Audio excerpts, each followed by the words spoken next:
Everyone, तो यदि आप भी जीएसटी में एक रजिस्टर्ड पर्सन है तो उस केस में आपके ऊपर भी जीएसटीआर 9 या 9C जो है वो फाइल करने की लायबिलिटी अराइज हो जाती है। अब ये लायबिलिटी जो है वो किन केस में अराइज होती है, तो यदि आपका जो टर्नओवर है पूरे फाइनेंशियल ईयर का वो अगर एक स्पेसिफाइड लिमिट से क्रॉस हो जाता है तो उस केस में आपको अपना जीएसटीआर 9 और 9C जो है वो ड्यू डेट से पहले फाइल करना मैंडेटरी हो जाता है। और यदि आप अपना जीएसटीआर 9 या 9C जो है वो ड्यू डेट पे फाइल कर देते हैं तो उस केस में आप इंटरेस्ट और पेनल्टी जो है उससे बच जाते हैं। तो आज की इस वीडियो में मैं आपके साथ डिस्कस करने वाली हूँ कि किन केस में और किन एसएससी को अपना जीएसटीआर 9 और 9C जो है वो फाइल करना मैंडेटरी है, कैसे फाइल करना है, इसकी लास्ट डेट जो है वो क्या है, और अगर आप ड्यू डेट पे फाइल नहीं करते हैं तो क्या क्या पेनल्टी है जो कि आप पे इम्पोज की जा सकती है। तो आज की जो ये वीडियो है वो काफ़ी यूजफुल है, इसलिए वीडियो को एंड तक जरूर देखें। टाइप ऑफ जीएसटी, तो जब आप जीएसटी पोर्टल पे रजिस्ट्रेशन के लिए अप्लाई करते हैं तो वहाँ पे आपको टाइप ऑफ रजिस्ट्रेशन पूछा जाता है, यानी कि आपको एज ए रेगुलर डीलर जो है वो रजिस्ट्रेशन लेना है या आपको एज ए कंपोजिशन डीलर जो है वो रजिस्ट्रेशन लेना है।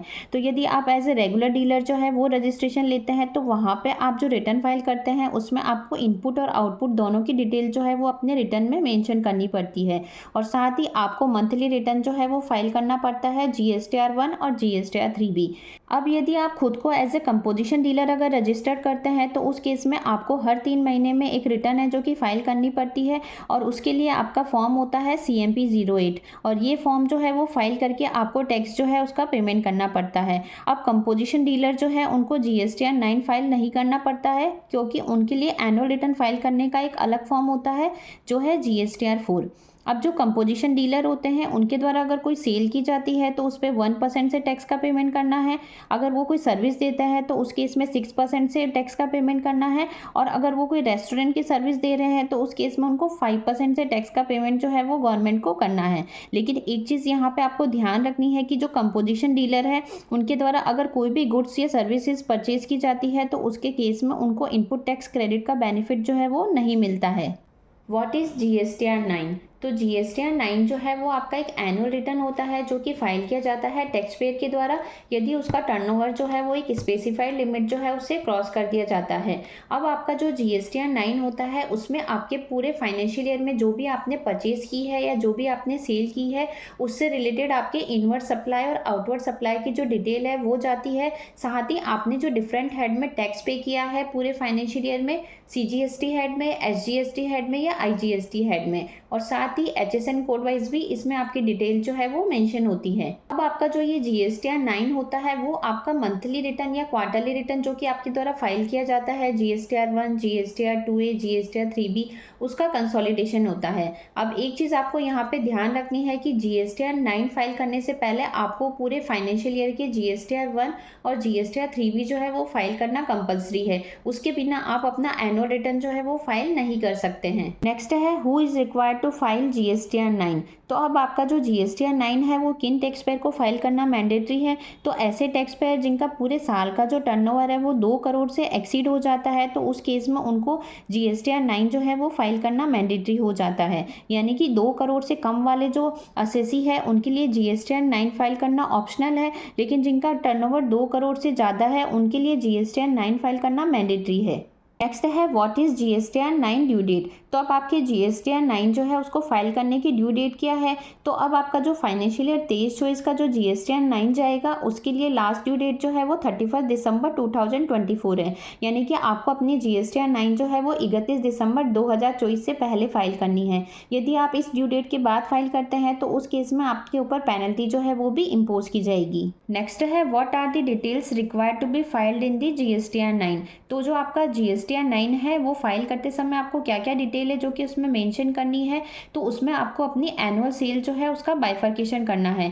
यानी कि जब आपके द्वारा रिटर्न फाइल किया गया था तो उसमें आपकी B2C की सेल कितनी है, B2B की सेल कितनी है, आपकी जीरो रेटेड सेल कितनी है, आपकी एक्सपोर्ट सेल जो है वो कितनी है, और साथ ही आपको ये भी बाइफर्केशन करना है कि किस सेल पे आपने टैक्स जो है वो पे किया है और किस सेल जो है उस पर आपने टैक्स का पेमेंट नहीं किया है। नेक्स्ट डिटेल जो है वो आपको परचेज़ की डालनी है, यानी कि अगर आपने पूरे फाइनेंशियल ईयर में अगर कोई परचेज़ की है तो उस परचेज़ में आपकी कितनी परचेज़ इनपुट से रिलेटेड है, कितनी आपकी इनपुट सर्विस से रिलेटेड है और कितनी आपकी कैपिटल गुड्स से रिलेटेड है, और इन तीनों के संबंध में आपने कितनी आईटीसी है जो कि आपकी बुक्स जो है उसमें ली है, और साथ ही कितनी आईटीसी ऐसी है जो कि आपको रिवर्स करनी है क्योंकि वो इनएलिजिबल आईटीसी है। तो ये सारी डिटेल जो है वो आपके अपने जीएसटीआर 9 जो है उसमें डालनी है, और साथ ही यदि आपने कोई टैक्स पे किया है या आपकी कोई डिमांड या कोई रिफंड है तो उसकी डिटेल भी आपको जीएसटीआर 9 जो है उसमें मेंशन करनी है। नेक्स्ट है person not required to file GSTR 9। अब जीएसटीआर 9 जो है वो किन पर्सन को फाइल करना मैंडेटरी नहीं है, तो फर्स्ट है tax payer opting composition scheme, यानी कि जो पर्सन है जिन्होंने कंपोजिशन स्कीम ऑप्ट कर रखी है तो उस केस में उनको जीएसटीआर 9 जो है वो फाइल करना जरूरी नहीं है, क्योंकि उनके केस में एक अलग फॉर्म है जो कि स्पेसिफाई किया गया है जो है जीएसटीआर 9A। नेक्स्ट है कैजुअल टैक्सेबल पर्सन, तो ऐसे पर्सन जो कि टेम्परेरी कहीं दूसरे स्टेट में जाते हैं काम करने के लिए तो उनको भी ये रिटर्न फाइल करना मैंडेटरी नहीं है। थर्ड है इनपुट सर्विस डिस्ट्रीब्यूटर, तो ऐसे पर्सन जो कि सर्विस लेके आगे अपनी इनपुट जो है वो डिस्ट्रीब्यूट करते हैं तो उनको भी ये फाइल करना मैंडेटरी नहीं है। फोर्थ है person paying TDS under section 51 of the CGST act, तो अगर कोई पर्सन है जो कि सीजीएसटी एक्ट के सेक्शन 51 में टीडीएस जो है वो पे करने के लिए लायबल है तो उनको भी जो है ये रिटर्न फाइल नहीं करना है। और लास्ट है person collecting TCS under section 52 of the CGST act, तो या तो कोई पर्सन जो कि सीजीएसटी एक्ट के सेक्शन 52 में अगर टीसीएस कलेक्ट करने के लिए लायबल है तो उसको भी अपना जीएसटीआर 9 जो है वो फाइल नहीं करना है। तो ये 6 टैक्स पेयर है जिनको अपना जीएसटीआर 9 फाइल करना मैंडेटरी नहीं है। नेक्स्ट है late fees and penalty for not filing GSTR 9, तो यदि टैक्स पेयर जो है उनके द्वारा अपना जीएसटीआर 9 जो है अगर वो टाइमली फाइल नहीं किया जाता है फाइनेंशियल ईयर 23-24 का, तो उस केस में उनके ऊपर लेट फीस जो है वो इम्पोज की जाती है। अब ये जो पेनल्टी इम्पोज की जाएगी वो आपके टर्नओवर के बेसिस पे इम्पोज की जाएगी। अब मान लो अगर कोई टैक्स पेयर है जिसका पूरे साल का जो टर्नओवर है वो 5 करोड़ के अंदर है, तो उस केस में जो per day late fees impose की जाएगी वो 50 रुपये, यानी कि आपके 25 रुपये सीजीएसटी में और 25 रुपये एसजीएसटी में। और मैक्सिमम जो लेट फीस इम्पोज की जाएगी वो आपके ऊपर 0.04% ऑफ टर्नओवर इन स्टेट, यानी कि 0.02% जो है वो आपका सीजीएसटी में हो गया और 0.02% जो है वो आपका एसजीएसटी में हो गया। अब यदि आपका टर्नओवर जो है वो 5 करोड़ से ज़्यादा है लेकिन 20 करोड़ से कम है, तो उस केस में लेट फीस जो इम्पोज की जाएगी पर डे वो है 100 रुपीज़, यानी कि 50 रुपये आपके सीजीएसटी में और 50 रुपये एसजीएसटी में। और मैक्सिमम जो लेट फीस इम्पोज की जाएगी वो आपके टर्नओवर का 0.04% है, जिसमें से आपका 0.02 हो गया सीजीएसटी का और 0.02 हो गया आपका एसजीएसटी का। और यदि आपका टर्नओवर 20 करोड़ से एक्सीड हो जाता है और उस केस में अगर आप टाइमली रिटर्न फाइल नहीं करते हैं तो उस केस में आपके ऊपर 200 रुपीज़ जो है वो पर डे पेनल्टी इम्पोज की जाएगी, यानी कि 100 रुपये आपके सीजीएसटी में और 100 रुपये एसजीएसटी में। और मैक्सिमम जो लेट फीस इम्पोज की जाएगी वो आपके टोटल टर्नओवर जो है उसका 0.50%, यानी कि 0.25% हो गया आपका सीजीएसटी का और 0.25% हो गया आपका एसजीएसटी का। तो अब यदि आपका जो टर्नओवर है वो अगर 2 करोड़ से कम है तो उस केस में आपके लिए जीएसटीआर 9 जो है वो फाइल करना ऑप्शनल है। यदि आपका टर्नओवर 2 करोड़ से 5 करोड़ के बीच में है तो उस केस में आपको जीएसटीआर 9 जो है वो फाइल करना मैंडेटरी है। और यदि आपका टर्नओवर जो है वो फाइनेंशियल ईयर में 5 करोड़ से एक्सीड हो जाता है तो फिर उस केस में आपको जीएसटीआर 9C जो है वो फाइल करना है। तो आई होप आपको अब अच्छे से समझ आ गया होगा कि किस केस में आपको जीएसटीआर 9 फाइल करना ऑप्शनल है और किस केस में